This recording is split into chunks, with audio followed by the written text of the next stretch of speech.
తెలంగాణలో జీవన వ్యయం రోజురోజుకి పెరుగుతోంది. నిత్యావసర వస్తువుల నుంచి కూరగాయలు, అద్దెలు, విద్య, వైద్యం వరకు దాదాపు ప్రతి రంగంలో ధరలు పెరుగుతుండటంతో సామాన్యులు తీవ్ర ఇబ్బందులు పడుతున్నారు. తాజా ఆర్థిక విశ్లేషణల ప్రకారం దక్షిణ భారత రాష్ట్రాల్లో ద్రవ్యోల్బణం జాతీయ సగటు కంటే వేగంగా పెరుగుతోంది. ముఖ్యంగా తెలంగాణ, కర్ణాటక, కేరళ, ఆంధ్రప్రదేశ్ రాష్ట్రాల్లో జీవన వ్యయం గణనీయంగా పెరిగినట్లు వెల్లడైంది.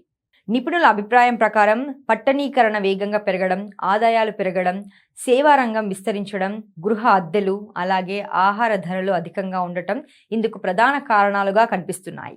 తెలంగాణలో హైదరాబాద్తో పాటు ఇతర పట్టణ ప్రాంతాల్లో కూడా ఇళ్ల అద్దెలు, రెస్టారెంట్ ఖర్చులు, విద్యా ఫీజులు, ఆరోగ్య సేవల ఖర్చులు గణనీయంగా పెరిగాయి. దీంతో మధ్యతరగతి ఉద్యోగులు, చిన్న వ్యాపారులు తమ నెలవారీ బడ్జెట్ను నిర్వహించడం కష్టంగా మారుతోంది. ఆర్థిక వృద్ధిలో తెలంగాణ ముందంజలో ఉన్నప్పటికీ అదే సమయంలో పెరుగుతున్న ధరలు సామాన్య ప్రజలపై అదనపు భారం మోపుతున్నాయి. అభివృద్ధితో పాటు జీవన వ్యయాన్ని నియంత్రించడం కూడా ప్రభుత్వాలకు పెద్ద సవాలుగా మారింది.